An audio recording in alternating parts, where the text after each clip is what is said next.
Je me suis réveillé avec une sensation de malaise à l'estomac, sa main était sur mon dos, l'autre essayant de se glisser dans ma culotte. Ma tête me faisait mal, mais pas à cause de l'alcool d'hier. Je n'aime pas le matin, CJ, ai-je marmonné. Je suis désolé, a-t-il gémi, avant d'ajouter, et toutes ces histoires de toi et Marc faisant l'amour toute la nuit. Je n'ai que 20 ans, ai-je grommelé. Oh, a-t-il dit tristement, sa voix prenant le ton d'un chiot blessé.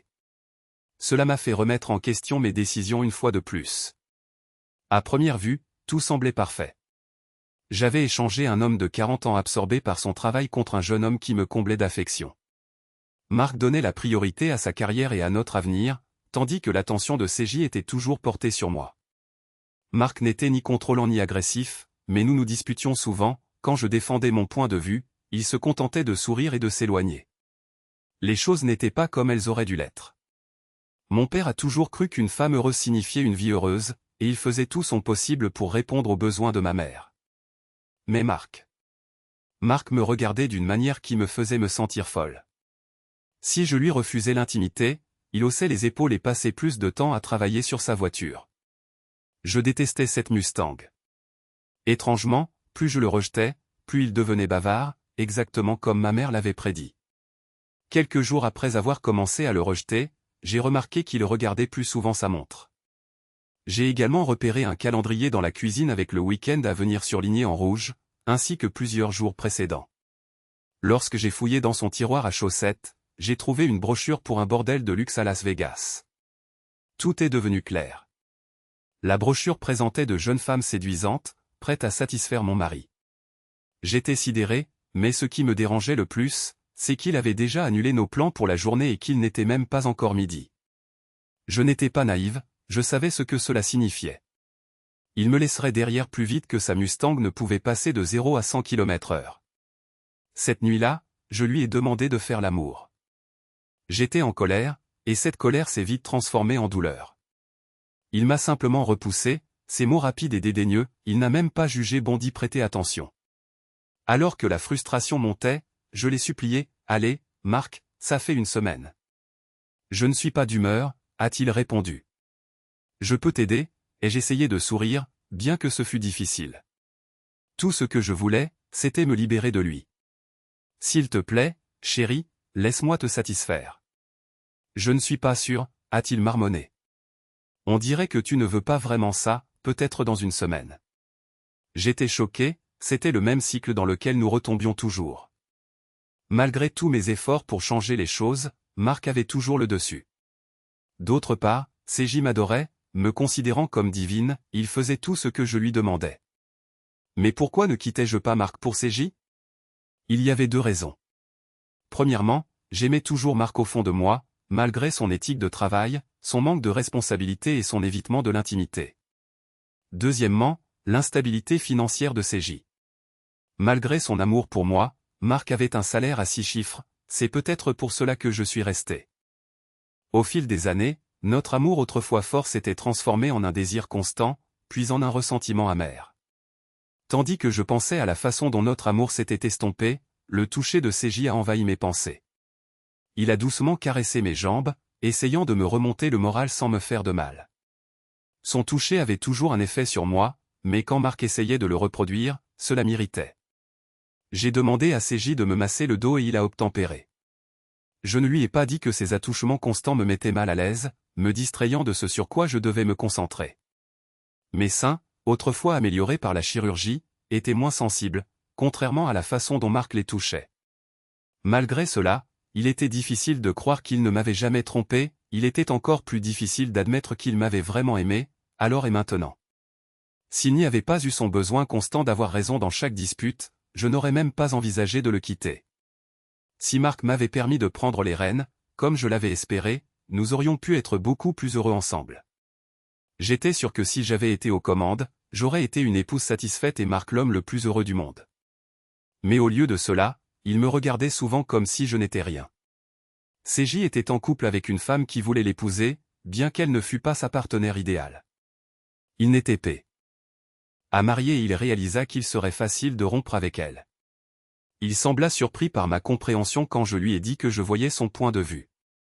En passant doucement ses doigts sur mon corps, CJ a murmuré qu'aujourd'hui était le jour où je devrais l'appeler. Soudain, tout s'est mis en place. Un plan que nous avions élaboré pendant des semaines. Avec Marc hors de la ville, c'était le moment idéal pour agir. Ni CJ ni moi ne voulions rencontrer mon mari pour lui annoncer ma décision de le quitter ou de demander le divorce. La pensée de cela me mettait mal à l'aise. Je trouvais que c'était mal d'interrompre Marc pendant qu'il travaillait dur pour soutenir notre mode de vie. Il méritait une conversation honnête sur notre relation. Si nous décidions que le mariage ne pouvait être sauvé, nous pourrions discuter du divorce après. Nous passerions tous les deux à autre chose et trouverions de nouvelles relations. Ce n'était peut-être pas la solution la plus noble, mais c'était la décision que nous avions prise. En 2 décennies de mariage, Marc n'a jamais eu recours à la violence physique ou aux cris. Au lieu de cela, il cherchait toujours le compromis lors des désaccords, ce qui parfois me frustrait. Il avait l'habitude d'être d'accord trop facilement. Si le compromis n'était pas possible, il souriait avec malice et s'en allait. Au fil des ans, j'avais appris à interpréter ces signaux subtils. Derrière ce sourire malicieux se cachait un message: va au diable, tu n'obtiendras rien si tu n'es pas d'accord. Qui a besoin d'intimité avec un homme de 40 ans quand je peux m'amuser à Vegas? Alors que mon amertume grandissait, j'ai commencé à planifier ce que je prendrais en cas de divorce. Je voulais la maison, mes affaires et la majeure partie de son argent. J'avais aussi l'intention de réclamer la moitié de sa pension quand il prendrait sa retraite. J'ai consulté un avocat, préparé les documents de divorce et discuté de mes plans avec ma mère et des amis. Bien qu'ils pensaient que je pourrais réussir, ils m'ont mis en garde contre de tels extrêmes. Ce qui me contrariait le plus, c'est que même ma propre mère, qui avait toujours méprisé Marc, pensait que j'étais déraisonnable. Pourtant, leur désapprobation n'a fait que renforcer ma détermination. Mon avocat, motivé par l'avidité, m'a recommandé d'utiliser la pression mentale et la négligence comme motif de divorce. Bien que malhonnête, cette tactique m'a donné l'indépendance et le contrôle sur ma vie que je désirais si désespérément. Malgré mon ressentiment envers Marc, je savais que la vie serait difficile pour lui au début, mais il s'en remettrait. Si j'avais pris le temps de discuter avec lui, il aurait probablement essayé de trouver un compromis ou de me convaincre du contraire. Parfois, des mesures extrêmes sont nécessaires pour attirer l'attention de quelqu'un. J'avais l'impression que c'était le bon moment. Prenant une profonde inspiration, j'ai décroché le téléphone. On entendait un bruit en arrière-plan, très probablement des voisins qui recevaient des meubles. J'ai composé le numéro que j'avais mémorisé au fil des ans. Il a sonné une fois, et au milieu de la 2e sonnerie, Marc a répondu. « Allô » a-t-il dit décontracté. J'ai hésité, la culpabilité m'envahissant. « Marc » ai-je dit prudemment. « Qui est là » Son ton décontracté a apaisé une partie de ma culpabilité. « Pourquoi m'appelles-tu » a-t-il demandé, sa voix exprimant la surprise. J'ai réalisé qu'il avait raison, je ne l'avais pas appelé depuis des années, sauf quand j'avais besoin de quelque chose. Il avait travaillé dur pour nous faire vivre, et je l'avais la plupart du temps ignoré. Peut-être que cet appel nous serait bénéfique à tous les deux. Peut-être que je pourrais le laisser garder plus de son argent pour lui. J'appelle parce que je suis ta femme, lui ai-je rappelé, ma voix ferme alors que j'approchais de la fin de ce chapitre. Une vague de libération m'a envahi et des perles de sueur ont coulé sur mon visage. C'est alors que Shannon est apparue, m'entraînant dans un baiser passionné, son toucher m'a submergé tandis que je luttais pour reprendre mon souffle. Elle m'a serré fort et je n'ai pas pu lui résister. Je ne peux pas résister, chère Shannon, ai-je murmuré entre 2 baisers. Elle a gloussé et m'a embrassé à nouveau, ses mots me tentant davantage, sois patiente, mon amour, ça en vaudra la peine. J'ai fait de mon mieux pour. Je gardais mon sang-froid alors qu'elle me menait au bord de la folie. Il était difficile de croire que cela ne faisait que 3 mois que nous nous étions rencontrés pour la première fois. Juste au moment où je sentais que je perdais le contrôle, le téléphone sonna, interrompant l'instant. Je baissai les yeux pour voir Shannon, visiblement ravie, roulant des yeux et balançant les jambes. « Oh chérie, c'est incroyable » murmura-t-elle, clairement agacée par l'interruption. « Qu'est-ce que tu me fais, Shannon » ai-je, à peine capable de reprendre mon souffle. « J'essaie juste de te rendre heureux » répondit-elle avec un sourire. Incapable de résister, je confessai, j'ai été heureux depuis que je t'ai rencontré. Shannon sourit, tu seras encore plus heureux quand nous aurons fini avec ça. J'avais attendu l'appel des déménageurs, mais j'avais complètement oublié qu'ils devaient me prévenir de leur arrivée. Shannon ne s'est pas fâchée, elle a continué à discuter avec moi de manière espiègle, attisant mon excitation. Juste au moment où je commençais à nouveau à profiter pleinement de l'instant, mon téléphone sonna une fois de plus. Je jetai un coup d'œil au numéro familier et échangeai un regard complice avec Shannon. Elle rencontra mon regard avec un mélange d'amusement et un sourire malicieux. Après l'appel, Shannon se retourna sur le dos et se blottit contre moi. Je ne pus m'empêcher d'admirer sa silhouette, ses jambes ciselées, son dos en forme de cœur et sa taille fine étaient captivants. C'était comme si elle était un chef-d'œuvre sculpté à la perfection. Sa blague selon laquelle Dieu avait porté plus d'attention à ses fesses qu'à sa poitrine me fit rire, et à cet instant, je réalisai que je retombais amoureux. Ce n'était que la deuxième fois que je ressentais cela, mais cet amour était complètement différent. Elle était comme un phénix renaissant des cendres de ma relation précédente. Laissez-moi commencer par le début. Il y a 3 mois, j'étais amoureux d'une femme qui ne ressentait pas la même chose pour moi. Nous le savions tous les deux au fond de nous, pourtant je l'aimais toujours, je l'aimais vraiment. J'étais naïf de penser qu'elle m'aimait en retour. Bien que mon mariage ait eu ses difficultés et que nous nous battions constamment, je pensais que c'était juste une étape normale pour les couples. L'alarme se déclencha lorsque la secrétaire m'informa d'une visite. Shannon entra dans mon bureau et s'assit, me laissant perplexe.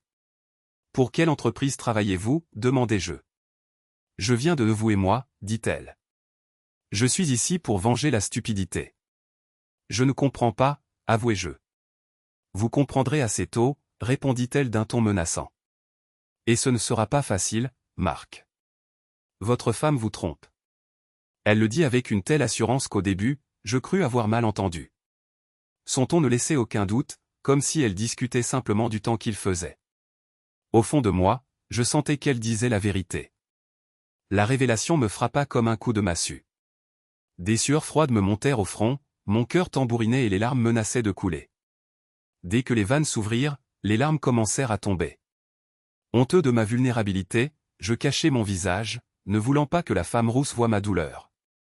Soudain, l'air autour de moi se remplit d'un parfum de cerise. Des mains douces levèrent ma tête, offrant réconfort et attention. « Je suis tellement désolée, murmura-t-elle doucement. Je ne m'attendais pas à ça. Je pensais que vous réagiriez comme moi quand je l'ai découvert. Je pensais que vous seriez en colère et voudriez vous battre. » Assise sur mon bureau, elle me regarda avec compréhension. Elle posa doucement ma tête sur ses genoux et passa ses doigts dans mes cheveux, m'apaisant. « Vous l'aimez, n'est-ce pas » demanda-t-elle. Je secouai la tête. « Même si elle vous trahit, ne dit jamais rien de gentil à votre sujet et passe son temps à vous critiquer et à vous dicter votre conduite, pourquoi tenez-vous encore autant à elle ?» Sa voix était douce, mais ses mots me firent réfléchir. « Est-ce à cause de ses cheveux blonds et de sa forte poitrine » expliqua-t-elle. CJ aimait aussi les blondes avec une forte poitrine. Soudain, nos regards se croisèrent. Je ne comprenais pas pourquoi j'étais si en colère contre Shannon. Je l'aimais avant qu'elle ne teigne ses cheveux, répondis-je, et j'ai payé pour ses améliorations. Elle éclata de rire, me prenant au dépourvu. « Qu'est-ce qui est si drôle » demandai-je. « Je dis juste la vérité » répondit-elle. « Je vous comprends, mon ex-ignorant ne réalisait pas que sa femme idéale était majoritairement artificielle. Cela a dû vous coûter cher pour qu'elle ressemble à ça. » Je secouai la tête, me sentant confus. Malgré cela, ma colère ne diminua pas. Shannon révéla ensuite la vérité, comment elle avait rencontré CJ et quels plans secrets ils avaient élaborés. Ils pensaient avoir trouvé le moyen idéal de me déjouer et de s'emparer de la plupart de mes biens. Shannon se retrouvait dans une situation similaire, quoique moins éthique. Dès le début, elle avait soutenu CJ, même lorsqu'il commençait des relations avec des femmes au bar où il travaillait à temps partiel, cherchant constamment la blonde parfaite avec des courbes, quelqu'un qu'il a finalement trouvé. À part les changements physiques que j'ai financés, elle semblait lui apporter une sorte de soin maternel. Shannon décida d'engager un détective privé pour recueillir des informations sur CJ. J'ai parlé plusieurs fois avec sa représentante, Sarah Price, avant d'accepter ses conditions. Bien qu'il n'ait pas été difficile de recueillir les informations, elles se sont avérées inutiles pour Shannon.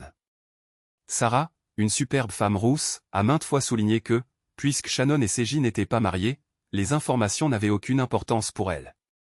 CJ aurait pu larguer Shannon sans aucune conséquence.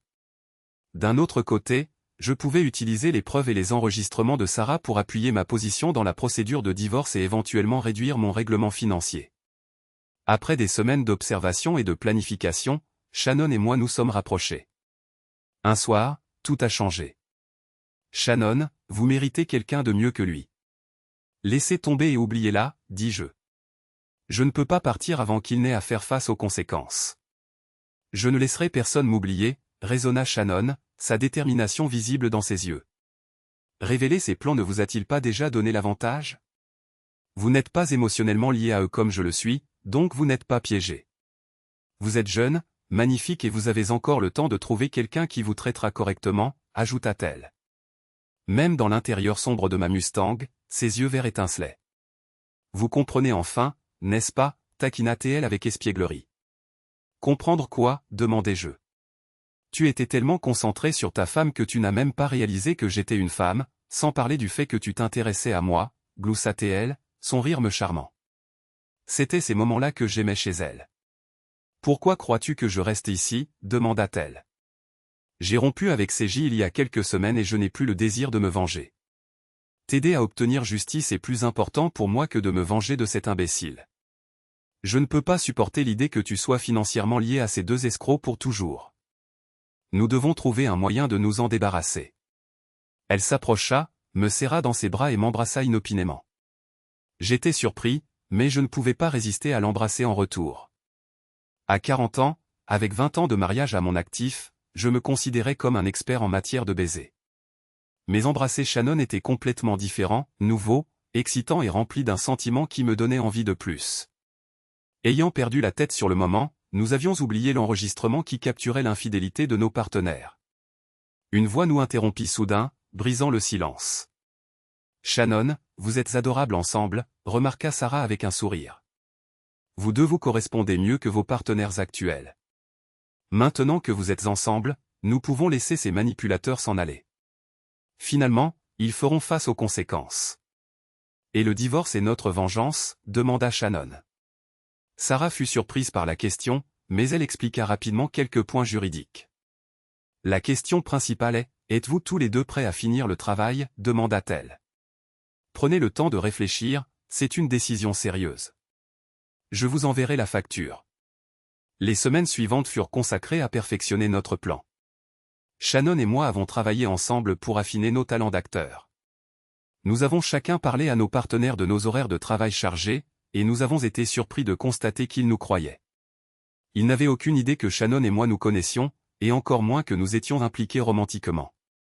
Cela nous a donné plus de temps ensemble, ce qui a contribué à l'épanouissement de notre attraction, qui s'est finalement transformée en amour profond. Un jour, j'ai appelé Shannon à son travail et je lui ai dit que j'étais prêt. Nous sommes pratiquement inséparables, ai-je dit. Tu es stupide, a-t-elle gloussé enjouée au téléphone. Ce n'est pas suffisant, ai-je répondu. Nous n'avons même pas encore eu d'intimité, a-t-elle murmuré prudemment, se souvenant qu'elle pouvait être entendue au travail. Je suis sûr que nos ébats seront incroyables, m'a-t-elle assuré. Tu n'as aucune idée, ai-je dit, mais elle a ajouté, tu sais, je n'ai pas les mêmes qualités que ta femme. En quoi est-ce important, ai-je objecté. La véritable essence de l'amour est d'être avec quelqu'un que l'on aime et que l'on veut satisfaire. Les larmes aux yeux et la voix tremblante, elle a finalement exprimé ses sentiments, je t'aime aussi, Marc, et je te promets que ce sera toujours comme ça. Tu peux avoir tout de moi quand tu veux, je suis à toi. J'étais sidéré, personne ne m'avait jamais exprimé son amour avec une telle passion et une telle éloquence, pas même ma femme.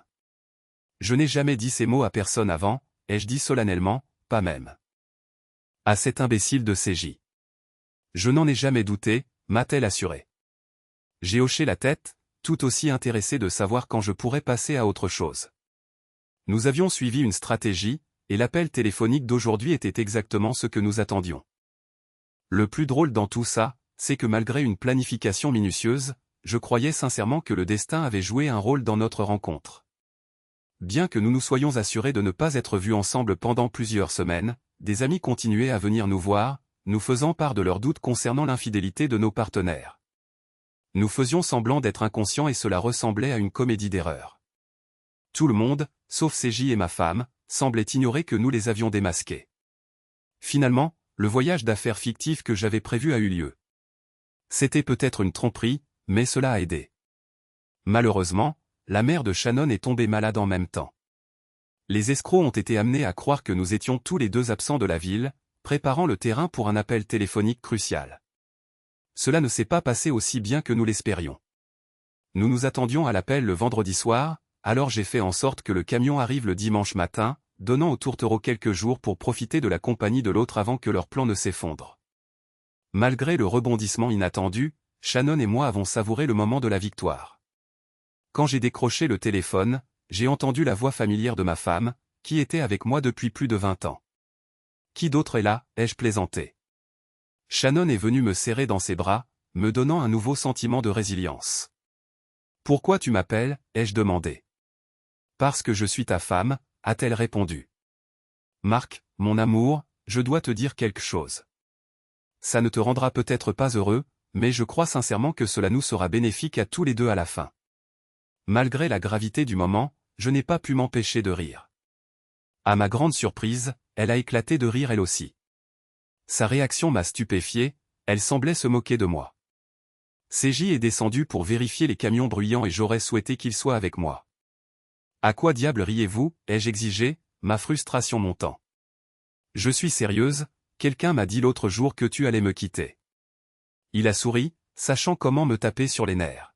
« Mais bientôt, tu devras faire face à ce problème » a-t-il ajouté, un défi dans la voix. Cette fois, j'étais déterminé à le déjouer. « J'ai des nouvelles pour toi » a-t-il continué, et bientôt tu verras ce que c'est. Puis tu devras dîner seul. « Qu'est-ce que tu veux dire au juste » ai-je demandé avec scepticisme. « Je ne crois pas que ce soit ton idée, je suis sûr que c'est le plan de CJ. » Il a ri. Il a découvert notre liaison d'une manière ou d'une autre, peut-être grâce à tes voisins curieux, a-t-il dit en rejetant mes inquiétudes. Je savais que je devais faire quelque chose pour arranger la situation. Non, je ne pouvais pas reculer maintenant. Je dois traverser ça, ai-je dit fermement. Marc, j'en ai assez, je veux divorcer, ai-je essayé de dire d'une voix aussi déterminée que possible, mais il a juste ri plus fort. Ta lettre m'a fait réfléchir, a-t-il dit, presque en se moquant de moi, mais apparemment tu as ressenti le besoin d'arranger la situation. Ces mots m'ont glacé le sang.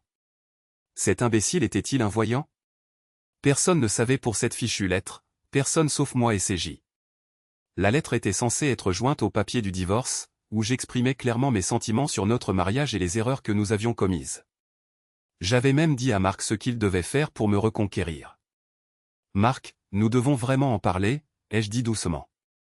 Parlons-en quand tu rentreras à la maison, a-t-il répondu. Mais souviens-toi de quelque chose, ma chère, a-t-il murmuré, même quand tu regardes le ciel, tu peux voir les étoiles et ne toujours pas voir la lumière. Marc, tu m'écoutes même, ai-je m'exclamé, choqué. Je l'avais appelé.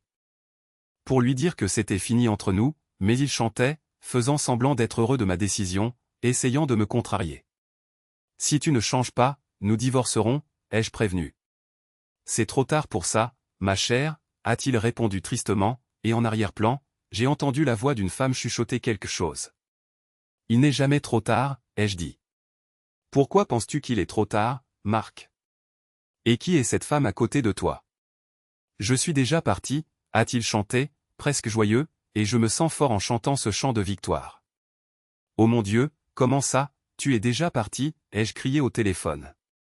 La terreur que j'avais ressentie toute la matinée s'est soudainement intensifiée, comme celle de Ville Coyote juste avant qu'un roc heurne lui tombe sur la tête. J'ai tendu l'oreille pour entendre sa réponse, mais tout ce que j'ai entendu était le bip sonore. Prise de panique, j'ai laissé tomber le téléphone sur le lit à côté de moi, juste au moment où CJ a fait irruption dans la pièce, la peur lisible sur son visage. « Habille-toi et descends » a-t-il ordonné. J'ai rapidement mis ma robe de chambre et l'ai attachée solidement. Dans le salon se tenait une femme sûre d'elle, une tablette à la main, avec une aura de possession autour d'elle. « Qui êtes-vous » ai-je exigé. « Sortez de ma maison. » Elle m'a regardé froidement puis s'est détournée. « Je me sens généreuse » a-t-elle dit. « Je comprends que vous puissiez ressentir de la colère et du ressentiment dans cette situation, mais vous devez vous comporter respectueusement et partir d'ici la fin de la journée. Vous avez un peu de temps pour faire vos affaires. » Je ne bouge pas, ai-je répondu fermement. Cette maison nous appartient, à mon mari et à moi. Nous avons presque fini de la payer.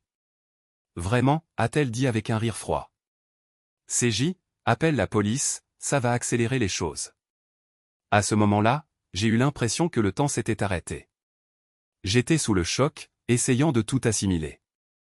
Puis en cas, l'ami proche de Marc et mon propre ami, le chef de la police, est entré. La femme lui a tendu une pile de papiers et il a hoché la tête en signe d'approbation avant de s'approcher de moi. Il a regardé par-delà moi vers CJ et a demandé, « C'est lui ?» Confuse, j'ai demandé, « Qui ?» Il m'a calmé, essayant de m'aider à comprendre. Je me demande simplement si c'est la personne pour qui tu as quitté ton mari. C'est très courageux de ta part de l'amener à l'ancienne maison de Marc. Avant que je ne puisse entièrement comprendre ces mots, la femme joyeuse a interrompu en demandant, « C'est lui ?» Elle a tourné autour de CJ, puis s'est tournée vers moi avec un sourire. Il disait que tu étais naïve, mais je devais le constater par moi-même. De quoi parlez-vous, ai-je demandé, essayant toujours de recoller les morceaux. La moitié des femmes de la ville se demandent pourquoi tu as quitté ton mari pour un homme avec moins de virilité et sans revenus, a-t-elle taquiné en souriant. Tina a dit que peut-être il y a une part de vérité dans les rumeurs selon lesquelles le silicone et une grosse poitrine affectent le cerveau. Laissez-moi vous expliquer, le chef de la police est intervenu, s'approchant de CJ et commençant à l'interroger. Et, mon pote, sais-tu ce qu'une femme dit à un homme avec un très gros organe masculin? CJ a eu l'air confus et a répondu, non, je ne sais pas, le chef a ri. Comment le pourrais-tu? Ces mots ont provoqué des rires entre lui et la femme plantureuse qui se tenait à proximité. Pouvons-nous continuer, a demandé la femme, essuyant les larmes de son rire. Bien sûr, a répondu le chef. Faites vos affaires et partez. Mais Marc a vendu la maison, ai-je protesté. C'est ma maison, ai-je rétorqué. J'ai décidé de la garder même s'il l'a payée, le chef est intervenu. Il l'a achetée avec son propre argent. Le certificat de propriété ne porte que son nom, il peut donc en faire ce qu'il veut. C'est ridicule. Une femme obtient toujours la maison lors d'un divorce. J'objecte. Non pas nécessairement, a répondu le chef. D'ailleurs, vous n'êtes pas encore divorcé. Vous avez raison, ai-je admis. Je compte demander le divorce demain. Cela aurait dû être fait la semaine dernière, quand il vendait la maison, a dit le chef avec un sourire. Est-ce légal? Ai-je demandé. C'est un peu mesquin, a-t-il répondu. C'est comme tromper son conjoint pendant qu'il travaille dur pour vous subvenir, mais c'est légal, ai-je murmuré. CJ, contactez mon avocat. Je dois joindre la banque et notre société d'investissement, ai-je dit en désignant son équipe qui commençait à enlever les meubles de la maison. Où emmène-t-il mes meubles? Votre mari les a donnés à une maison de vente aux enchères caritatives locales, a-t-elle expliqué. Vous pouvez toujours les racheter. J'ai choisi chaque pièce de ce mobilier, je l'ai arrangé et payé, ai-je dit, de plus en plus frustré. Peut-être auriez-vous dû apporter votre contribution, a ricané Tina, ignorant mon commentaire. J'ai rapidement composé le numéro de la banque. Carly, c'est Clayton, oui, la femme de Marc, ai-je dit fermement. Mon avocat vous contactera bientôt pour bloquer nos comptes, donc je dois retirer l'argent à l'avance. La voix trop joyeuse de Carly a répondu. Tout d'abord, Carly, mettons les choses au clair. J'ai besoin de suffisamment d'argent pour maintenir la maison en état de marche et couvrir les dépenses pendant un certain temps. Seuls les fonds de notre compte courant seront bloqués? Oui, a précisé Carly, mais je crois qu'il l'a déjà changé la semaine dernière quand il a quitté son emploi. Que devrions-nous faire? Oh non, ai-je dit, ma frustration. N grandissant. Je veux fermer tous nos comptes et transférer l'argent sur un nouveau. Êtes-vous sûr de vouloir retirer tout l'argent? A-t-elle demandé. Absolument, ai-je confirmé. Marc trouvera un nouvel emploi plus vite que Tina ne peut manger un seau d'aile de poulet. C'est tout l'argent que j'ai jusqu'à la finalisation du divorce, ai-je ajouté. Vous devrez faire un chèque pour ce montant et ensuite le transférer sur votre nouveau compte, a expliqué Carly. D'accord, ai-je claqué. Faites-le, c'est tout. Considérez que c'est fait, a répondu Carly. Dès que vous arriverez, je vous ferai un chèque de $311 et vous pourrez continuer. Quoi? Ai-je demandé, stupéfaite. Carly, il y a presque un demi-million de dollars sur ce compte. Elle a hésité, puis a dit, je sais parfaitement combien il y en a là-dedans. J'étais furieuse. Cela doit être une violation de la loi. Le shérif a pris la parole, ce n'est pas illégal, a-t-il expliqué, mais c'est définitivement injuste. La banque adhère à une politique qui exige le maintien d'un solde minimum. Si votre solde tombe en dessous de $50, des frais de $10 vous seront facturés et vous n'avez même plus l'argent pour couvrir la commission. CJ m'a tendu le téléphone et j'ai commencé à parler à mon avocat, la voix nouée par les larmes. Marc a vendu la maison, vidé nos comptes bancaires et liquidé tous nos investissements. Quand j'ai vérifié notre compte d'investissement, j'ai constaté que Marc avait encaissé toutes les actions de la fromagerie, sauf une. Très astucieux, a commenté mon avocat. Il vous a devancé.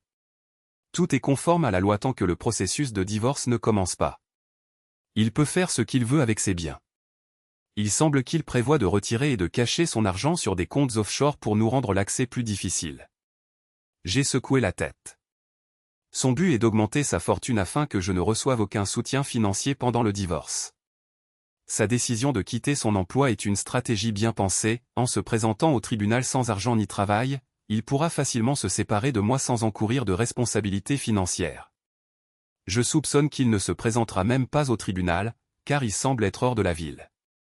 Il m'a largué avant que je ne puisse le larguer, ai-je ajouté, les larmes montant à nouveau. Mon avocat a demandé, comment allez-vous lui remettre les papiers du divorce si vous ne savez pas où il se trouve?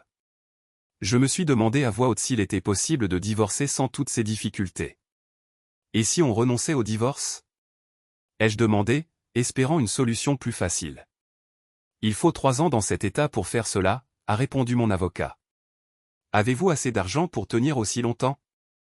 Je lui ai rappelé avec colère que Marc avait pris tout notre argent. Eh bien, sans fond, je ne peux pas me permettre vos services, ai-je dit, coupant court à la conversation. Le bip de l'autre bout de la ligne a résonné dans mes oreilles alors que j'essayais de digérer tout ce qui s'était passé. Les rires discrets des déménageurs ont marqué le moment où ma vie a basculé dans le chaos le plus total. N'ayant nulle part ailleurs où aller, j'ai cherché refuge chez ma mère. Marc, mon ex-mari, n'a pas perdu de temps pour se débarrasser de toutes nos affaires. Avec soin, il les a soit vendues, soit données sans la moindre hésitation. Ses 2 Mustangs coûteuses et sa fidèle Jeep d'hiver ont été emportés, me laissant seulement avec ma nouvelle Lexus. Cependant, j'ai vite réalisé que je ne pouvais pas gérer les paiements de la voiture et elle a finalement été confisquée. Désespéré, j'ai eu recours à plusieurs avocats pro bono après avoir entendu les détails de ma situation. Presque tous sont arrivés à la même conclusion, je devais soulever de sérieux problèmes pour contester ces actions. Marc avait agi intelligemment et dans le respect de la loi. Le mariage n'oblige pas légalement un homme à rester avec sa femme et aucune règle n'interdit la vente d'une maison en copropriété. Marc avait tout à fait le droit d'accéder au fond de nos comptes en tant que titulaire du compte principal. Dans cette situation, il était sorti vainqueur. Malgré mes tentatives de le contacter, son numéro de téléphone était déconnecté. J'étais sûr qu'il m'avait laissé un indice, mais j'avais été trop inattentive pour le remarquer. Les jours passèrent sans nouvelles de lui, puis les semaines, puis les mois. Le premier mois, j'ai perdu CJ aussi. Il essayait de gagner suffisamment pour un appartement après que sa petite amie l'eut largué le jour même où Marc avait disparu. Cela semblait une incroyable coïncidence. Un jour, alors que j'écoutais la radio, je n'ai pas pu retenir mes larmes. Les Eagles, un groupe que je connaissais à peine, avaient une chanson interprétée par Glenn Frey qui m'a profondément touché. Les paroles qu'il m'avait murmurées ou chantées ce jour fatidique résonnaient dans mon esprit et je ne pouvais m'empêcher de pleurer. Mes journées étaient remplies de travail éreintant. Je nettoyais des chambres d'hôtel 6 jours par semaine avec ma mère. Les clients que nous servions me rappelaient souvent ma vie d'avant. J'avais l'habitude de tenir mes avantages pour acquis, croyant que je méritais plus. Mais après quelques jours passés à joindre les 2 bouts avec difficulté, j'ai commencé à ressentir des remords pour la façon dont j'avais traité Marc. Je me suis souvenu que je dépensais plus en cosmétiques toutes les 2 semaines que mon salaire actuel. À 43 ans, j'éprouvais des regrets et j'avais l'impression que mes options étaient limitées. Étrangement, après 3 ans de difficultés et de mauvaise alimentation, j'avais pris du poids et arrêté de me teindre les cheveux. Un jour, je suis rentré chez moi pour trouver une invitation qui m'attendait. Le lendemain, je suis allé au café d'Aix en Grave-Côté.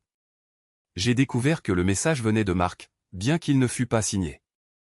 J'ai réalisé que Marc aurait pu prendre tout notre argent, mais qu'il avait plutôt laissé un montant inhabituel, $311. Cela faisait 3 ans, 1 mois et 1 semaine qu'il m'avait largué. À ce moment-là, j'ai réalisé que ma punition était terminée. J'ai regretté de ne pas l'avoir réalisé plus tôt, car j'aurais pu me concentrer sur la perte de poids et la remise en forme. Mais au final, cela n'avait pas d'importance. Marc m'avait toujours aimé pour ce que j'étais, avec mes cheveux blonds et ma forte poitrine. Tandis que j'avais toujours essayé d'être présentable, je comprenais maintenant. Les paroles de la chanson que Marc m'avait chantée avant de partir ont soudainement résonné de nouveau dans ma tête, nous avons fait le tour complet. Je suis prêt à te donner ce que tu veux. Le sens de l'invitation est devenu clair. C'était un symbole de séparation, mais aussi une chance de réconciliation. Marc était prêt à me réaccepter dans sa vie. À ce moment-là, j'ai réalisé mon erreur, le pouvoir avait toujours été entre mes mains. J'avais attendu apathiquement que quelque chose change, mais Marc avait toujours essayé de satisfaire mes désirs. Il a fait tout son possible pour me rendre heureuse, mais est resté ferme lorsque je l'ai poussé à faire quelque chose qui ne lui convenait pas.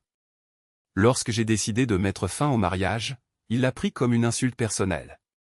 Étonnamment, c'est lui qui a initié le divorce malgré les années que j'avais passées à attendre la fin. Je n'avais jamais reçu les papiers de divorce attendus. Il me semblait maintenant en comprendre la raison, Marc m'aimait et j'attendais avec impatience nos retrouvailles. Alors que j'étais assise à ma table, CJ s'approcha de moi, l'air échevelé et sentant l'alcool. « Tu as pris du poids, commenta-t-il. Combien de beignets as-tu mangé? As-tu assez bu pour oublier tes défauts? Qu'est-ce qui t'amène ici, demandai-je.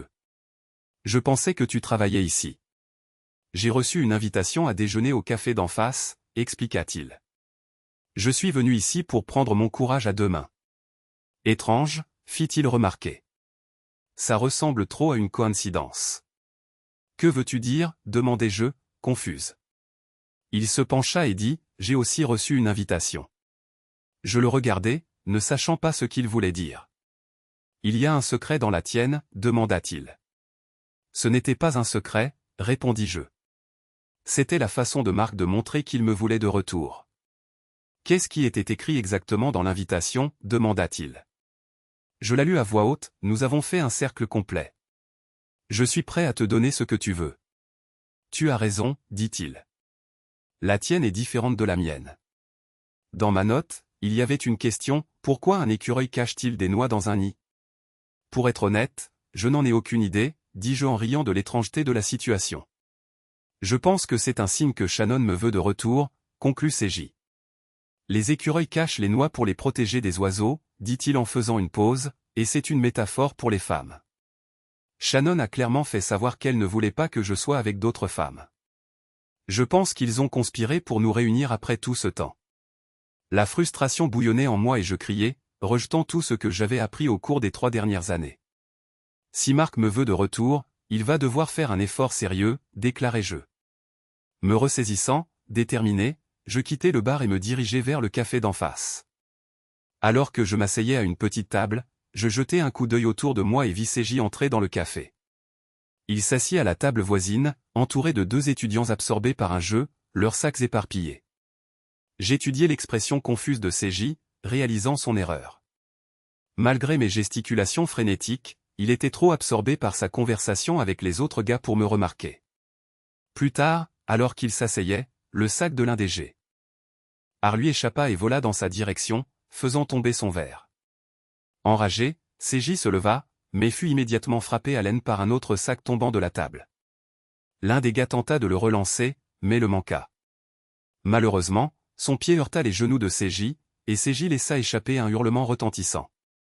Je me précipitai vers lui alors que les serveurs tentaient d'aider, mais tout ce qu'ils purent faire fut de l'aider à se lever. Quand l'ambulance arriva pour l'emmener à l'hôpital, je lui expliquai qu'il avait tout mal compris. Malgré sa douleur, il demanda, « Que veux-tu dire ?» Je répondis, « Il ne s'agissait pas des oiseaux, CJ. Il s'agissait des organes reproducteurs. » Il marmonna quelque chose à voix basse, mais fut interrompu par l'apparition soudaine d'une grande étudiante blonde. Elle s'approcha de moi, mâchant du chewing-gum et tenant une mallette. « Êtes-vous Clayton ?» demanda-t-elle. « Oui », répondis-je sèchement. Elle me tendit une pile de papier et dit, « Voici une liste de ses exigences. » « Pourquoi ne lui demandez-vous pas vous-même » siffla-t-elle avant de s'éloigner. Je regardai autour du café et le vis, Marc. Le sens de l'énigme me devint clair en un instant. Un cercle complet ne signifiait pas nécessairement le retour de Marc, mais l'accomplissement de mes désirs.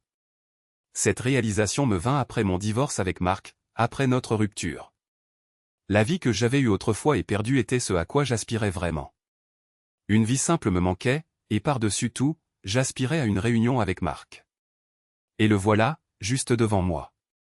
Il avait bonne mine, mieux que la dernière fois que je l'avais vu. Il avait l'air heureux et épanoui, mais il n'était pas seul. Il y avait une femme avec lui, jeune, rousse et visiblement enceinte. Entre eux était assise une petite fille, tenant leurs mains. Elle avait la couleur de cheveux de Marc et les yeux verts brillants de sa mère. La petite fille arborait le sourire unique de Marc, peut-être l'avait-elle hérité de lui. Dès que je les vis ensemble, au fond de moi, je sus que c'était la fin. Tenter de maintenir une relation avec Marc était inutile, il était maintenant émotionnellement détaché. Il ne servait à rien d'essayer de reconquérir son amour. La rousse avait conquis son cœur en lui offrant amour, compagnie et même des enfants. Je baissai les yeux sur les papiers de divorce et vis l'hostilité évidente de Marc envers moi. Mon but avait été d'obtenir une compensation financière par le biais du système judiciaire. J'avais besoin de son argent, pas de lui. Mais au final, je n'obtins ni l'un ni l'autre. Il me divorça en citant le fait qu'il m'avait quitté, ce qui lui permit de conserver toutes ses possessions et de commencer une nouvelle vie sans aucun lien avec moi. Histoire 2. Mon meilleur ami, Simon, essaya de me persuader de rejoindre l'armée, plaisantant qu'il voyagerait autour du monde, rencontrerait des gens intéressants, puis les détruirait.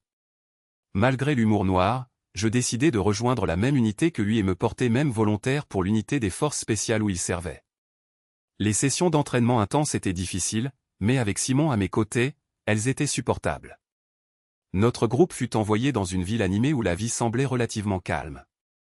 C'est là que je trouvai l'amour et épousai rapidement ma chère Pam. Elle devint ma partenaire de vie et ensemble, nous eûmes 2 belles filles, Kate et Melissa, âgées de 6 et 5 ans. J'avais servi pendant 10 ans et été marié avec bonheur depuis 8 ans. Contrairement à d'autres unités de l'armée, la mienne n'exigeait pas de déploiement fréquent. Nous partions pour quelques jours ou jusqu'à 2 semaines à la fois, mais pas souvent. J'avais de la chance, j'étais chez moi la plupart du temps, presque tous les jours de l'année. La vie était aussi ordinaire et stable qu'elle pouvait l'être. À un moment donné, j'étais marié à une femme que j'adorais, avec une famille qui représentait tout pour moi. Mais tout changea lorsqu'Oussama Ben Laden mena l'horrible attaque terroriste. Mes amis Simon et moi fûmes priés de nous déployer en Irak la même année. Dire au revoir à nos proches fut difficile, mais Pam et moi prîmes nos responsabilités. Pendant que nous accomplissions nos tâches lors de la préparation et de l'invasion, nous avions hâte de rentrer à la maison. Notre impatience s'est estompée lorsque nous avons reçu l'ordre du commandant de régiment du département politique de rester en Irak et de continuer le combat pour préserver la paix. Simon, connu pour son esprit vif, ne put s'empêcher de taquiner le politicien, « Monsieur, se battre pour la paix, c'est comme essayer de préserver l'innocence en ayant des rapports sexuels », grognatait-il. La salle éclata de rire et l'orateur partit désespéré. Nous n'avions aucune idée que le monde se révélerait plus brutal que l'offensive elle-même. Contrairement à l'invasion où l'ennemi portait des uniformes, les opérations de maintien de la paix étaient bien plus dangereuses. Notre unité passait des semaines derrière les lignes ennemies, ne revenant à la base que pour 2 semaines de répit. Il était impossible de localiser notre position exacte et l'incertitude planait sur nous, car nous ne savions jamais quand nous pourrions rentrer chez nous. Pour rester connecté avec ma famille, j'allais sur Skype chaque nuit pour discuter avec Pam, Kate et Melissa. C'était ma façon de m'assurer qu'elles n'oublieraient pas mon visage pendant mon absence. Mais 3 semaines après le début de notre dernière mission, la situation s'aggrava. On nous avait assignés à attaquer une base où l'on disait qu'il y avait 100 soldats ennemis. Au lieu de cela, nous avons fait face à environ 1 millier, surpassant largement notre groupe de 12. Nous avons pris une décision rapide et avons battu en retraite à la hâte. 2 jours plus tard, des Black Hawks sont venus nous évacuer, mais à ce moment-là, seuls 4 d'entre nous pouvaient marcher. Malheureusement, 3 de nos camarades étaient morts. Le coup le plus dur frappa Simon, qui s'était blessé les tendons à l'arrière du genou. Bien que ce ne fût pas mortel, sa carrière militaire était terminée. Il fut envoyé à l'hôpital de notre ville natale avec les autres blessés, tandis que nous restions dans un village pour récupérer et nous réintégrer à la société. Après une telle perte dévastatrice, il était crucial pour nous de prioriser notre santé psychologique. Tout le monde savait que le moral de notre groupe avait été ébranlé. L'histoire montre que lorsqu'une unité perd plus de 10% de son personnel, le moral peut en souffrir considérablement. Ce qui pourrait expliquer pourquoi les officiers romains ont eu recours à des mesures drastiques, comme tuer un soldat sur 10, pour maintenir la discipline. Bien que cruelle, cette méthode était efficace pour maintenir la cohésion des troupes. Les légions romaines fuyaient rarement les batailles, même dans les moments les plus difficiles. 9 mois après mon retour, je me suis retrouvé dans la salle à manger, utilisant mon ordinateur portable pour envoyer une lettre à l'une des veuves d'un camarade décédé. J'avais essayé de contacter les 3 veuves depuis que l'armée les avait officiellement informées du décès de leur mari. Alors que l'armée suivait ses procédures bureaucratiques, notre unité restait soudée, et je voulais adopter une approche plus personnelle pour montrer mon soutien à ces femmes que je connaissais personnellement. La 3e conversation s'est avérée la plus difficile pour moi. Lors des 2 conversations précédentes, je leur avais honnêtement dit que leur mari était décédé rapidement et sans douleur, mais cette fois, j'ai dû fabriquer une histoire. En tant qu'officier supérieur de mon peloton, j'avais assumé la responsabilité de communiquer avec les femmes qui avaient perdu leur mari. S'il fallait les tromper, il fallait que la tromperie soit cohérente de ma part. Soudain, un petit message Skype est apparu sur l'écran de mon ordinateur portable, Kate Young est en ligne. J'avais besoin d'une pause après cette tâche émotionnellement épuisante, alors j'ai rapidement composé son numéro. Quelques secondes plus tard, le doux visage de ma fille aînée est apparu à l'écran. Elle était assise sur le canapé de notre salon, avec l'ordinateur portable qu'elle avait reçu à Noël dernier. Papa, a-t-elle couiné, et sa sœur a rapidement rejoint la conversation. Pendant les 30 minutes suivantes, j'ai parlé avec les 2 raisons les plus importantes de ma vie. Nous avons ri et elles m'ont parlé aussi vite qu'elles le pouvaient, faisant disparaître le stress du moment. Alors que je discutais avec mes filles de l'école, de leur récente excursion aux eaux et de divers autres sujets, j'ai senti la tension commencer à se relâcher lentement. L'envie irrépressible de m'emporter contre quelqu'un s'estompait peu à peu, mais quand j'ai jeté un coup d'œil à ma montre, j'ai réalisé qu'il était temps pour elle d'aller se coucher. Essayant de conclure notre conversation, j'ai demandé « Où est votre maman ?» « Elle est dans la cuisine avec l'oncle Nick », a répondu Mel. Et mon cœur a fait un bond. Kate avait mentionné que l'oncle Nick était allé aux eaux avec elle aujourd'hui. Pam et moi savions que nous n'avions pas de frère nommé Nick. Un frisson a parcouru ma colonne vertébrale alors que l'anxiété montait en moi. J'ai essayé de réprimer la panique qui montait et j'ai parlé aussi calmement que possible. Depuis combien de temps l'oncle Nick vient-il à la maison? Pas longtemps, je crois, a répondu Mel. N'est-ce pas juste après Pâques, papa? Il y a 2 mois, papa. Le fait que Pam n'ait rien dit sur de nouveaux amis m'a dit tout ce que je devais savoir. J'ai demandé à quelle fréquence maman voyait l'oncle Nick, et on m'a dit qu'il était presque toujours là. C'est alors que j'ai entendu Kate chuchot. Hors écran, maman ne veut pas que nous parlions de l'oncle Nick. Mes soupçons se sont transformés en certitude et la colère a éclaté en moi. J'ai fait de mon mieux pour rester calme. Kate, viens à l'écran, ai-je exigé. Kate semblait perplexe. L'oncle reste dormir, ai-je demandé. Oui, papa. Cette confirmation m'a glacé le sang. J'ai lutté pour contenir mes émotions. Vous avez une bonne relation avec l'oncle Nick, n'est-ce pas, ai-je demandé. Les 2 filles ont répondu simultanément. Il était difficile de les entendre toutes les 2 en même temps, mais j'ai saisi les mots, glissant, il m'a frappé, et, ne nous aime pas. D'accord les filles, silence maintenant. Kate, toi d'abord, ai-je dit d'une voix ferme. Non, papa, nous ne l'aimons pas et il ne se soucie pas de nous, a dit Kate, sa voix à peine un murmure. Quand maman n'est pas là, il nous traite mal. Je pense qu'il lui fait du mal parfois. Je l'entends crier quand il reste la nuit. Ces mots m'ont frappé comme un coup de poing dans le ventre. C'était douloureux d'entendre cela de la bouche de mon propre enfant. Servir dans l'armée m'avait appris à penser rapidement dans des situations de haute pression. J'avais développé une compétence pour gérer des circonstances mettant la vie en danger, mais c'était différent. Cette veste appartient à Nick, ai-je demandé, essayant de me calmer. Oui, papa, a répondu Kate. Puis-je la prendre et vérifier s'il y a un portefeuille dans l'une des poches? Kate a rapidement suivi mes instructions. 5 minutes plus tard, j'avais le nom complet de Nick, son adresse, son numéro de permis et sa carte de sécurité d'employeur. Kate m'a aidé à trouver des détails sur sa voiture, y compris la marque, le modèle et le numéro de plaque d'immatriculation. D'accord les filles, je dois passer un coup de fil rapide. S'il vous plaît, gardez les écrans allumés et attendez mon retour, ai-je dit.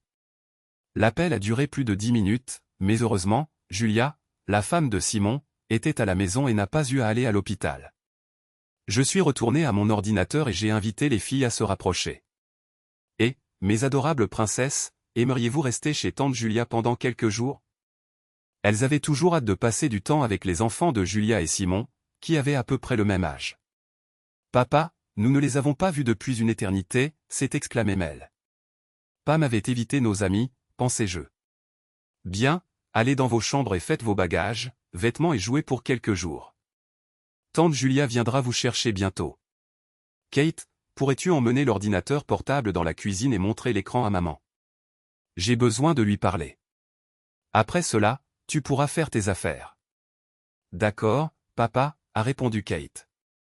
Kate a emmené l'ordinateur portable à la cuisine. J'ai vu Pam et un jeune homme assis à table avec une bouteille de vin. Ils étaient si absorbés par leur conversation qu'ils n'ont pas remarqué que Kate posait l'ordinateur portable sur la table, jusqu'à ce qu'elle dise « Maman, papa veut te parler ». Ils se sont tous deux retournés brusquement. Le choc était évident sur leur visage, et la peur était clairement lisible sur celui de Pam. L'homme avait l'air de vouloir disparaître sous la table. « Salut Pam, comment vas-tu » l'ai-je salué, reconnaissant la présence de son nouveau compagnon, Nick. Leur bouche bougeait, mais aucun mot n'est sorti. J'ai insisté, « Allez Pam, tu aurais dû savoir que ce jour viendrait. N'avais-tu pas préparé une explication pour moi ?» Il était clair qu'elle avait essayé de me tromper. Elle a bégayé, « C'est juste un ami de Dave », a insisté Pam, mais je n'y ai pas cru. Les filles avaient déjà craché le morceau sur sa relation secrète avec lui. Finalement, Pam a cédé. « Je suis désolé Dave, mais je me suis senti incroyablement seul en ton absence. J'ai rencontré Nick et nous avons développé des sentiments l'un pour l'autre. » Je suis resté silencieux un instant, essayant de garder mon calme. Je voulais me mettre en colère, mais je savais que cela ne résoudrait rien. « Ce n'est pas vrai Pam, c'est la plus longue absence que j'ai eue en 9 ans de mariage, ai-je dit, ma voix tremblante de frustration. Je t'avais prévenu des difficultés auxquelles nous serions confrontés lors du mariage, et tu avais accepté, ai-je dit, ma voix calme mais ferme. Pam semblait confuse par mes mots. Je dois dire, ma chère, que la meilleure chose aurait été d'attendre que je sois rentré dans un pays où toute distraction peut être fatale, puis de m'informer de ton désir de partir, me donnant une chance de changer d'avis. Nous aurions pu officiellement mettre fin à notre relation avant que tu ne prennes un amant. Malheureusement Dave, le mal est fait, a tenté d'intervenir Pam, la voix tremblante. Et que va-t-il se passer ensuite, Pam? Vas-tu sérieusement me quitter et t'enfuir au loin? Avec cet idiot? Elle ne pouvait même pas lever les yeux, se contentant de hocher la tête en réponse. Et puis, comme pour confirmer ma peur la plus sombre, elle a repris la parole, dans tes rêves. Tu vas juste m'enlever mes enfants, n'est-ce pas? La façon dont je parlais a dû toucher une corde sensible, car elle a visiblement tressailli. Il était clair que l'idée de ne pas pouvoir emmener mes enfants ne lui avait même pas traversé l'esprit. Écoute Pam, ai-je commencé, essayant de maîtriser mes émotions. Tu sais que j'étudie la psychologie. Te souviens-tu de toutes ces conversations que nous avons eues sur ce qui façonne les enfants, la nature ou l'éducation, la génétique ou l'environnement? Et que se passera-t-il si les enfants partent avec toi? Ils hériteront de tes gènes de traître et seront élevés dans un monde de malhonnêteté et d'immoralité. Crois-moi, cela ne peut pas être autorisé. Pam a reculé, choqué par mes mots durs. Finalement, l'idiot s'est levé pour la défendre. Attends. Ferme-la, espèce d'idiot, ai-je lancé, ma voix se durcissant. Tout ce que l'armée m'avait appris, c'était la capacité d'exercer rapidement un contrôle sur quelqu'un en opposition. Il cessa immédiatement de parler, distrait par quelque chose à l'écran. Pam, prête à partir, se leva. Attends, ordonnai-je. Julia est là pour récupérer les enfants. Elle les emmènera chez elle pour la nuit et les conduira à l'école le matin. J'ai besoin que tu t'assures qu'ils ont tout emballé ce dont ils ont besoin avant de partir. Pam se leva de son siège et Nick tenta de suivre son exemple. Assieds-toi, idiot, aboyai-je. Il obtempéra rapidement, se rasseyant et massant l'arrière contusionné de sa tête. Je gardai mon visage calme en attendant le retour de Pam. Après une longue absence, elle revint, s'excusant profusément. Je la coupai. J'ai 2 questions pour Nick. Premièrement, savais-tu qu'elle était mariée? Sa réponse, qu'il était amoureux d'elle, me suffit pour dire oui. La deuxième question concernait ma profession. Pam dit que j'avais servi dans l'armée de l'air irakienne, mais j'allais la corriger. J'avais en fait servi dans l'armée de terre. Il semblait y avoir une certaine confusion, car Pam pensait que j'étais pilote. Je clarifiais, j'ai servi dans l'armée de terre, dans un régiment connu sous le nom de Special Air Service ou SAS. Voyant le manque de reconnaissance de Nick, j'ajoutais, nous sommes communément connus sous le nom de SAS. Le regard d'horreur sur son visage me dit qu'il avait enfin compris la gravité de la situation. La réputation du SAS était mondialement connue comme une force d'élite qui formait des forces spéciales du monde entier. Des rumeurs disaient qu'une fois que l'on rejoignait le SAS, on ne s'en rendrait même pas compte avant d'être amené devant la cour de Lucifer lui-même. Nick comprit enfin le poids de sa situation. Bien que le microphone n'ait capté aucun son, ses lèvres formèrent sans équivoque un juron. À ce moment-là, Monsieur Nick Brown, du 12, Pandécourt, Borderdale, réalisa qu'il était dans de gros ennuis. Je détruis les méchants, dis-je en me rapprochant de l'écran, mon visage remplissant le cadre. Son expression était pitoyable, son teint pâle. Pour avoir couché avec ma femme, ruiné mon mariage et mis en danger l'avenir de mes filles, je le condamne froidement, je vous tiens responsable. Quoi, balbutia-t-il, sa bouche bougeant comme un poisson cherchant de l'air. Oui, je vais te tuer, répétai-je, ma voix sombre d'intention. Avant que je ne puisse agir, Pam intervint, sa voix désinvolte mais tranchante. Dave, soyons honnêtes, monsieur le dur à cuire. Je sais que tu es un militaire, mais combien de personnes as-tu réellement détruites? Son ton me prit par surprise et je détournai mon attention du visage tremblant de Nick vers l'expression provocante de Pam. Il me vint soudain à l'esprit qu'elle n'avait aucune idée de l'étendue réelle de mon travail. Comme beaucoup dans les forces spéciales, j'avais gardé mon travail secret. Seul notre cercle intime connaissait ma participation au SAS. Au lieu d'exploser de colère, je répondis calmement, j'étais à la base la semaine dernière, donc je n'ai eu à détruire personne, mais la semaine d'avant, j'ai détruit environ 10 ou 12 adversaires. Ce fut une semaine relativement calme. Je n'ai pas gardé la trace du nombre exact car, à ce moment-là, cela ne me semblait pas significatif. Le visage de Pam était plein de surprise tandis que je continuais, la plupart d'entre eux ont été abattus, mais un homme m'a pris par surprise pendant que je rechargeais. J'ai dû me défendre en le poignardant. J'ai visé vers le haut, perçant son cœur à travers le diaphragme. On dit que le chemin vers le cœur d'un homme passe par son estomac. Je regardais Nick, un homme maintenant rempli d'une peur intense. Chérie, il est important que tu comprennes que je n'ai aucun mauvais sentiment envers ces gens. Ils faisaient juste leur travail, dis-je en essayant de rester calme. Je ne ressentais aucun remords pour les hommes que j'avais détruits, même lorsque j'assistais à leur mort. Mais imagine juste ce que je fais à ceux que je méprise sincèrement. Remarquant la peur de Nick, je reportai mon attention sur lui. Es-tu toujours ici, idiot? Plus tu seras loin de ma maison, meilleures seront tes chances de survie. Sois assuré que ma lame est destinée à toi, et c'est un serment que tu n'oublieras jamais. Avec une forte exclamation, Nick sauta de sa chaise et sortit de la pièce en courant. J'entendis la porte claquer. Maintenant, Pam, assise là, ressemblait à un poisson rouge, son expression de souffrance.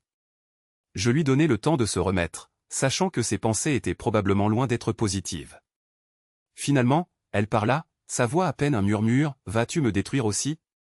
Sa question me fit marquer une pause. Je n'avais pas encore décidé de son destin. Je n'ai pas encore pris de décision, Pam, répondis-je, gardant mon ton contrôlé. Mais je sais une chose avec certitude, après que tu aies permis à cette personne inadaptée d'entrer chez moi et commencer à coucher avec lui, même mes filles l'entendant, il est devenu clair que tu n'étais pas apte à être la mère de nos enfants. Kate m'a parlé des sons troublants qu'elle a entendus quand il était avec toi la nuit, et elle craint qu'il ne te fasse du mal. L'expression déjà terrifiée de Pam se transforma en une horreur pure en entendant cette révélation. Une chose est sûre, continuai-je, mes filles grandiront avec une profonde compréhension de ce que je ressens à l'égard de l'infidélité. Je rassemblai mes pensées et passai de la colère émotionnelle à une perspective plus logique. Des études ont montré que la mort d'un parent peut parfois avoir moins d'impact sur les enfants que le bouleversement du divorce. Pam resta silencieuse, comprenant exactement ce que cette déclaration signifiait, deux options désagréables, dont aucune n'était attrayante. Non, Pam, dis-je, m'adoucissant finalement. Je pense qu'il serait inacceptable de te faire du mal. Je tiens à toi, et jusqu'à présent, je n'ai aucune raison de te considérer comme une mauvaise mère. Mais écoute, si je trouve Nick un jour et que tu es avec lui, je n'hésiterai pas à te faire du mal aussi. Aller à la police ne te sauvera pas, et si tu ne prépares pas les papiers de divorce pour que je les signe à mon retour à la maison, les conséquences seront graves. Je fis une pause, laissant le poids de mes mots s'imprégner. Fais des recherches, Pam. De nombreux criminels ont été condamnés sans que leur corps n'ait jamais été retrouvé. Sois assuré que ton cas ne fera pas exception. Je la regardai alors qu'une compréhension lente se dessinait sur son visage. Elle semblait sur le point de s'effondrer. « Vas-tu vraiment tuer Nick ?» demanda-t-elle, sa voix à peine audible. Je pris une profonde inspiration avant de répondre, « Ce pays m'a changé. J'ai vu trop de morts, pris trop de vies pour qu'il me reste le moindre semblant d'humanité. Quand j'en aurai fini avec Nick, je ne me sentirai pas coupable. » Les yeux de Pam se remplirent de larmes pour la première fois. Je voulais juste que tout ça se termine. Souviens-toi de ceci, Pam, l'après-20 Si tu t'étais comporté différemment, peut-être que j'aurais compris. Après le divorce, j'aurai la maison et la garde complète des enfants. Le calendrier des visites sera déterminé par moi, car je crois que c'est dans le meilleur intérêt des enfants. Après mon retour, tu devras trouver un nouvel endroit où vivre, mais je t'aiderai avec les frais de subsistance pendant une période raisonnable, jusqu'à ce que tu puisses te remettre sur pied. Je te donnerai les coordonnées d'un avocat militaire, car les juges civils parlent généralement bien d'eux. Après mon retour, je prévois de travailler comme instructeur à la base afin de pouvoir être à la maison avec nos filles tous les soirs. Je la regardai une dernière fois. Nous nous en sortirons très bien sans toi, dis-je, ma voix résolue. J'ai décidé de ne plus revenir ici. Avant de partir, je m'inquiétais de la façon dont je gérerais la situation, mais j'ai vite réalisé que ce n'était plus une préoccupation. Maintenant, je m'inquiétais davantage de la façon dont prendre plus de vie pèserait sur mon âme. C'était un lourd fardeau. Bonne nuit, Pam. S'il te plaît, ne me contacte pas par email ou par téléphone avant mon retour. Je ne veux pas de surprises qui m'attendent à mon retour. Suis simplement mes instructions et tu trouveras bientôt le bonheur, même si ce n'est pas la vie que tu avais imaginée. Tu as pris ta décision et maintenant il est temps d'en affronter les conséquences. Ce fut la fin de la conversation. 3 semaines plus tard, je rentrai chez moi et fus heureux de voir Kate et Mel. J'essayais d'expliquer que leur mère ne vivrait plus avec nous, mais elles étaient perdues. La présence de Julia, Simon et de leurs enfants. Les enfants les aidaient à se distraire, chaque fois que Kate et Mel voyaient Simon, elles lui demandaient pourquoi il marchait bizarrement, et Simon inventait toujours une histoire nouvelle et plus fantastique pour les divertir. Quand je suis descendu de l'avion, la police m'attendait. Ils m'ont informé qu'ils avaient parlé à Pam, mais qu'elle n'avait pas confirmé mon histoire. Je n'ai pas utilisé de technique d'évasion astucieuse, mais je n'ai rien admis non plus.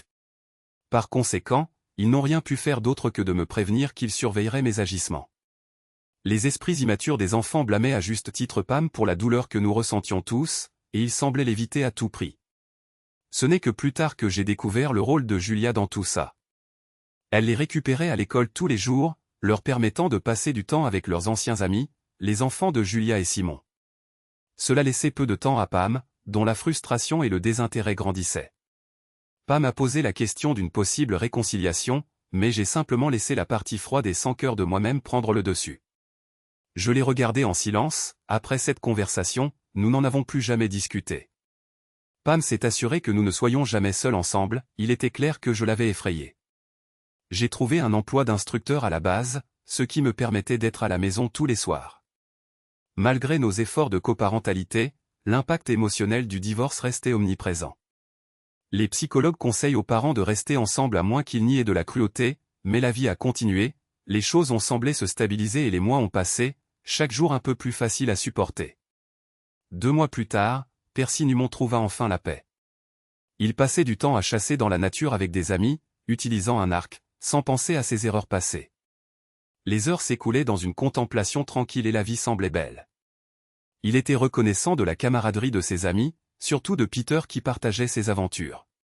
Cependant, la culpabilité d'avoir trahi Peter persistait dans l'esprit de Percy, la nuit où il avait couché avec la femme de Peter, trahissant la confiance de l'homme dont il se souciait le plus.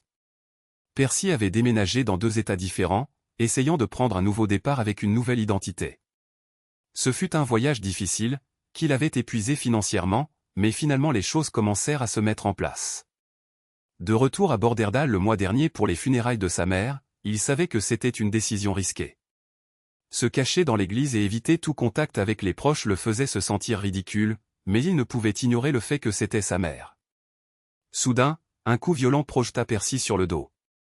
Il était confus alors qu'une flèche s'était logée dans sa poitrine, juste sous son cœur.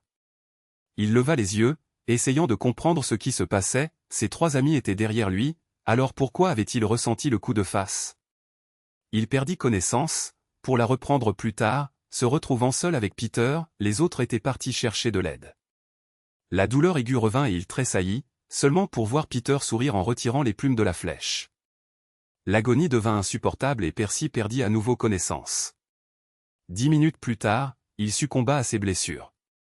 Le coroner, comme d'habitude, montra peu de respect pour le corps, car ce n'était qu'une autre victime de ce qu'il considérait comme un accident de chasse. 2 semaines plus tard, Pam était assise seule dans son appartement au 12e étage, les larmes coulant sur son visage, elle pleurait depuis 3 heures, depuis que son amant, John, l'avait quittée. « Qu'est-ce qui ne va pas chez moi ?» se demanda-t-elle, se sentant perdue et brisée. En repensant aux 4 dernières années, Pam réalisa qu'elle avait tout mis sur le dos de Nick. Pressée par son horloge biologique, elle s'était précipitée dans le mariage avec moi pour satisfaire son désir d'avoir des enfants. Mais quand Nick arriva dans sa vie, elle y vit une chance de recommencer avec un nouveau partenaire et d'avoir des enfants, sans hésitation, elle se précipita dans la relation. Mais elle réalisa vite que Nick ne ressentait pas la même chose, il avait disparu sans laisser de traces et il devint clair pour elle que leur amour n'avait jamais été mutuel. Pam fut dévastée de découvrir que Nick avait laissé sa veste et son portefeuille. Désespérée de trouver des réponses, elle le chercha pendant 2 jours après sa disparition, mais il était introuvable. La réalisation la plus douloureuse fut qu'il ne semblait pas du tout se soucier d'elle. L'année suivante, ses enfants devinrent la principale cause de sa dépression. Elle venait juste d'entamer des procédures légales pour récupérer la garde de Kate et Mel quand je suis revenu d'Irak et que j'ai arrêté le processus. Pam essaya de contacter les filles, mais à chaque fois elle fut déçue, elle semblait rancunière, comme si elle la blâmait pour quelque chose. Elle ne les voyait qu'environ 1 fois par semaine jusqu'à ce qu'une femme emménage avec moi, seulement 9 mois après le départ de Pam. La femme, une journaliste qui avait couvert l'histoire de mes amis et moi recevant des médailles, devint une présence importante dans nos vies. Les filles arrêtèrent de parler à Pam au téléphone. La douleur de Pam s'intensifia quand elle les vit courir vers la femme, la serrant dans leurs bras comme si elle était leur mère. Elles n'appelèrent même pas Pam pour son anniversaire cette année-là. Sa douleur commença à s'atténuer quand elle rencontra Pete, un homme plus âgé qui partageait son désir de fonder une famille. Ils emménagèrent ensemble 8 mois plus tard et commencèrent à discuter de mariage et d'enfants. Mais 2 semaines plus tard, Pete confessa qu'il avait trouvé quelqu'un d'autre et demanda à Pam de partir. Une situation similaire se produisit l'année suivante avec Randy, ils se lièrent rapidement, emménagèrent ensemble, et après 4 mois, Randy rompit la relation pour se réconcilier avec son ex-femme. Pam décida d'avoir une série d'aventures d'un soir pour tenter de renforcer sa confiance en elle, mais plutôt que de se sentir plus forte, elle se retrouva encore plus perdue et dévastée. Elle rêvait de trouver le bonheur, mais les hommes vers qui elle se tournait ne restaient jamais. Pam avait longtemps résisté à l'idée de s'installer avec John, pleinement consciente que le temps s'écoulait pour avoir des enfants. Mais après 1 an de douce persuasion, elle finit par céder et lui permit d'emménager avec elle, bien que des doutes persistent dans son cœur. Elle admit qu'être proche de John était la chose la plus agréable qu'elle ait vécue depuis qu'elle était avec moi. Quand elle rentra du travail un soir, John l'attendait à la porte de l'appartement, tenant ses affaires emballées. Sans offrir aucune explication, il lui dit simplement qu'il partait, évitant tout contact, il prit ses sacs et sortit, et en emportant le dernier, il marmonna au revoir, ma fille, la laissant confuse et offensée. Elle ne lui avait pas été infidèle, pourtant son départ lui semblait être une trahison impardonnable. Essuyant ses larmes, Pam jeta un coup d'œil au courrier non ouvert sur la table basse, parmi les lettres se trouvait une enveloppe vide. Malgré son désir de lire le mystérieux message à l'intérieur, elle réussit à résister à la tentation pendant un certain temps. Mais une fois John parti, incapable de contenir plus longtemps sa curiosité, elle ouvrit finalement l'enveloppe. À l'intérieur se trouvait une coupure de journal qui la laissa perplexe, l'article racontait l'histoire tragique d'un chasseur décédé des suites d'une flèche. Elle ne comprenait pas pourquoi quelqu'un voudrait partager une histoire aussi sombre avec elle, mais à mesure qu'elle lisait, sa confusion se transforma en choc. La victime n'était autre que Nick Brown, un résident de Borderdale. Le journal glissa de ses doigts tremblants alors que la réalisation la frappait, Nick était mort. Le choc fit tourner son esprit, elle pensa à Nick, puis à Pete, puis à Randy, des hommes qui étaient venus et repartis de sa vie, mais finalement ses pensées se posèrent sur moi. Elle essaya de se convaincre qu'elle ne pensait pas à moi, mais au fond d'elle, elle savait que c'était le cas. Des années auparavant, elle avait tout, mais en essayant de trouver la dernière pièce d'elle-même, elle avait tout perdu. Choquée par cette réalisation, elle regarda à travers la porte coulissante du balcon et contempla l'immense parking, 12 étages plus bas, la vue était à la fois vaste et hypnotisante. C'est alors qu'elle comprit qu'elle était la seule responsable de son malheur, elle devait passer à autre chose.